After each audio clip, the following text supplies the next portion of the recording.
Still love you. Even more so. Alright, so this one I wrote over the summer. Over the summer I had, I don't know, a bit of a awakening or a revelation or just a change or some drama or whatever. Truth is, my other girlfriend dumped me. Boil it down to the simple terms. But yes, so I went up to New York to kind of escape. I was feeling weird. I was feeling funky in the head. And I'm from New York originally. I was like, I need to go back. I know most people go on a little sojourn or a meditative retreat in like a peaceful country kind of place. I gotta go to the city to find my peace. So I went to the Big Apple where I'm from, reconnected with some old friends, performed at every open mic I could find, and wrote my butt off. And I wrote this poem. It's my spiritual side. I think we all have one. If you don't, get it. So this one is called God Talk. It's like my prayer to the dude up there. God works in mysterious ways. That's what they say.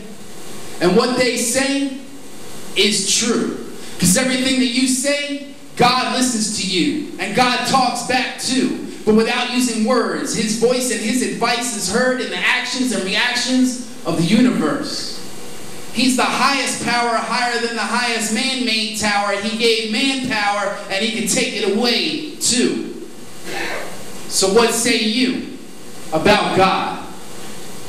There's really not much more to say other than don't get in the way of God when God's coming through. Because even though you might have plans too, his plan is the real plan for you. His panoramic view spans your whole lifespan. He put the power in your hands for you. He sees you right now standing at the mic stand with the mic in your hand. He's giving you the power to say whatever you want to say. So what say you about God? I choose to say that this is what I sat down and I chose to do today. Because somewhere along the way I lost my way. And today is my day to reconnect with God. Because somewhere along the way I lost my way and I feel odd. And I'm just trying to say, hey, can I get a little help down here, please? I mean, I'm on my knees and really lost and I really need to talk. So please pick up. Or at least allow me to pick up on the signs that you placed in front of me. Because it seems that sometimes I miss them and I can't see clearly. Clearly, this is my plea. Because when times get hard, I look toward the sky and I try and find God. I look toward an open dialogue with God. I try to find God, some kind of a bright, shining, awe-inspiring God, a flying God, closing my eyes and crying, just trying to find God, just trying to say hi to God. So hi, God. How are you? Me? I'm fine. Most of the time. At least. But at least I have you. Counting my blessings, and my number one blessing is you. So please show me a sign and show me what the learning of a lesson will do. This is some newer stuff. It's a few things together. I don't really need to tell you a title. It's just words.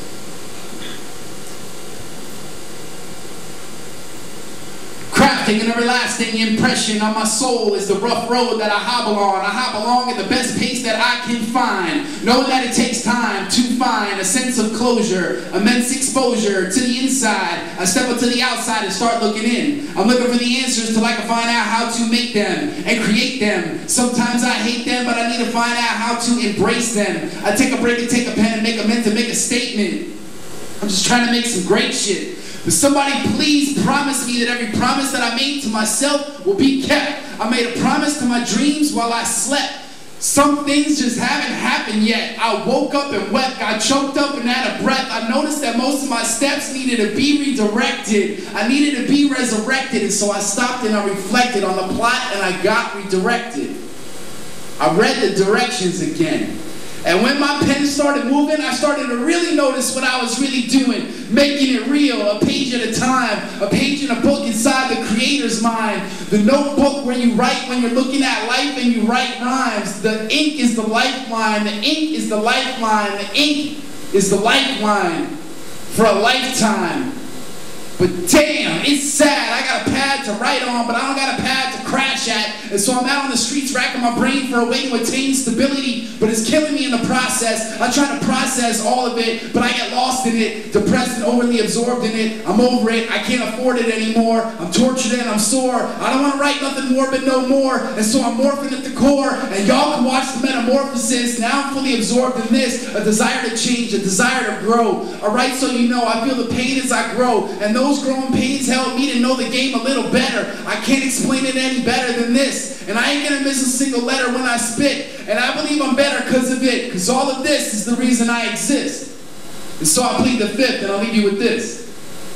There's a fine line between genius and insanity. Yeah, a few years ago, I was just thinking about that. I was like, man, I just love the word yo. I'm going to write a whole song about yo, and I'm going to make a video for it, and I'm going to make it into something, and I really put a lot of energy into this. I found this producer friend of mine. I paid him for a track. It came out good. I got a video. Check out YouTube, and blah, blah. So here it is. It's called Yo. And you can participate if you want to. You'll see the parts where you do that, like right here. Yo! Yo! Yo, my common sense to creative flow ratio is like 80 below. Yo. Yo. With a head full of Red Bull, I grab a pencil and go mental. Yo. Yo. Yo, I'm fat like that dude yelling ho, ho, ho. I touch the sky like a rainbow or a really big fro. Yo. Yeah. I'm slick like a gigolo, kinda blue like indigo. I yell yo when I'm in it though. Yo, I flow like status quo before the overthrow. Yo, I say yo up in the studio. Yo, I type yo when I spell you wrong and I forget that the you belongs.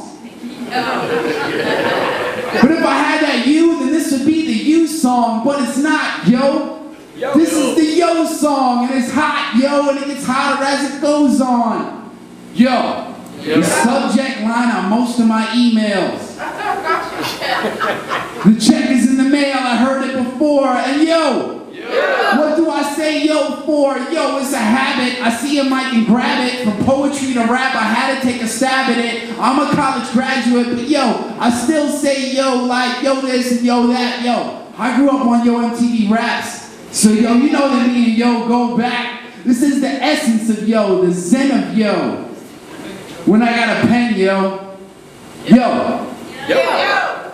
This insane flow became yo back when I penned a flow that made me say yo.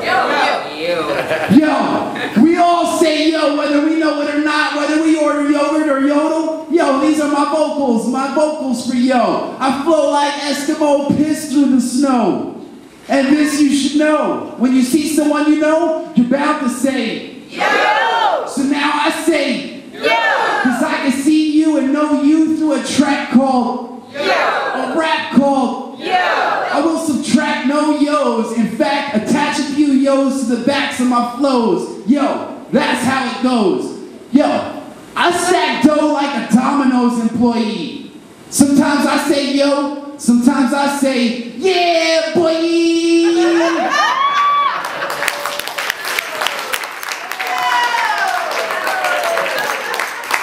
Yo, you say your word. I don't know how I'm doing on time, but can I do one more? Yes, that's the one. All right. So, you know, that's, I guess, a fairly broad depiction of my catalog, which stretches back to 2000 or so. Those are some of my favorite pieces and some that I thought you would like. But this one, this is my shit. This is it. This is what I'm all about right here. You ready? Ready? Bring it. Yo. All right. Well, like I said, I'm a goal setter. I'm a dreamer. I'm a guy that focuses on stuff and says, that's what I want. And then I'll do what I got to do to get it, whatever it is. But the biggest thing that I've been reaching for lately, and when I say lately, I mean the last 5 years, since 2007, it has been my goal to perform the following poem, Half-Hearted, on the Ellen DeGeneres show. That's my goal. I'm sticking to it. Half-Hearted is a poem that I wrote in Central Park when I was living up in New York. It's about the beautiful swans in Central Park. I wrote it shortly after 9/11. I was living up there at the time, and this was the time when I just felt, with all that was going on in the world, and in New York in particular, I felt like the world needed a little more love, a little more attention needed to be paid to the concept of love. And so I wrote this poem. It's about the worldwide concept of love, my own search for love, just love. Period. And that's why I want to do it on Ellen. I want the whole world to hear it. She's got a big audience. I think they'll appreciate it. I think she'll like it. And I'm doing big things to get there. So here we go. This is that poem. It's called Half-Hearted. For more info on that whole story I just told you, go to rendawriter.com. It's an online petition. You can sign the petition. It's like leaving a Facebook comment. You can sign the petition and say that you want to see me on the show. The more signatures I get, you know, the more it helps. So here we go. Half-Hearted.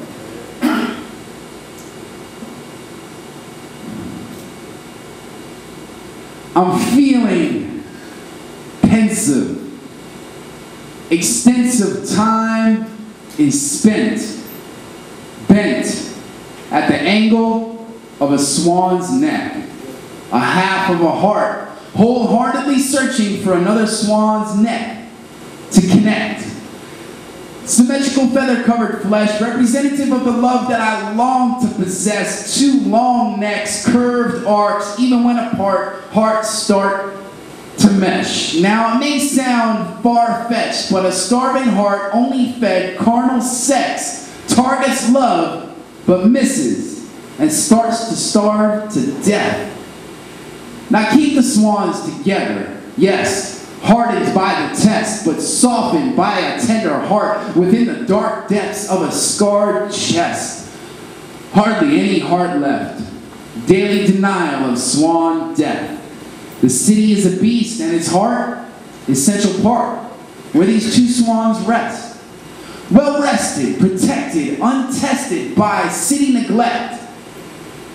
And we are the swans. The swans are us. And right between the eyes, we touch. See, it's a complete picture. Now picture this. A picture-perfect bliss exists on Swan Lake, if I'm not mistaken, miss. So act upon fate and see how the swans relate to this.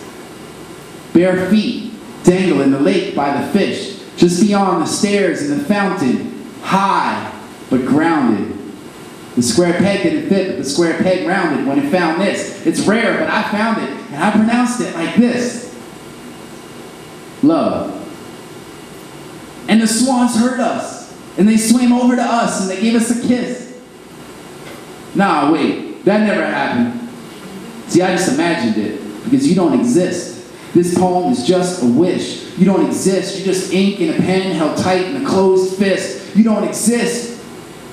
But the swans do. But what do the swans do in the winter? They leave the lake heartless, hearts break bitter. The lake can't take the litter, and I can't take the fate of a quitter. But I give up. Because next summer, the swans might not show up. Or I might not be there to see them. I guess it was wrong for us to try to be them. And so I'm left half-hearted.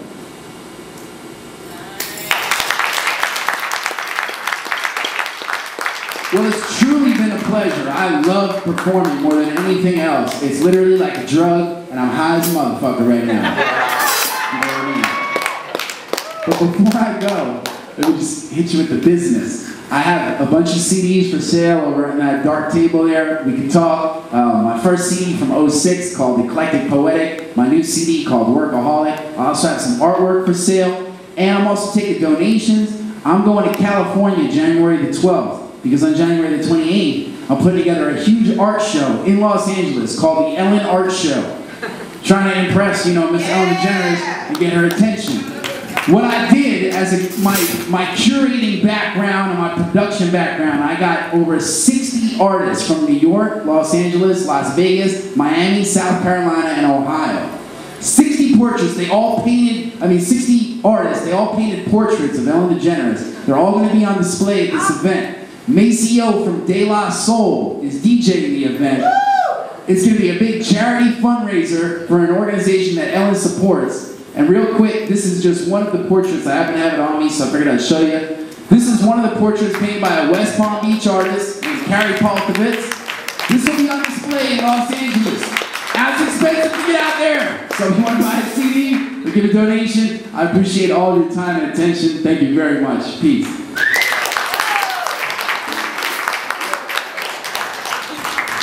Give it up again for Renda.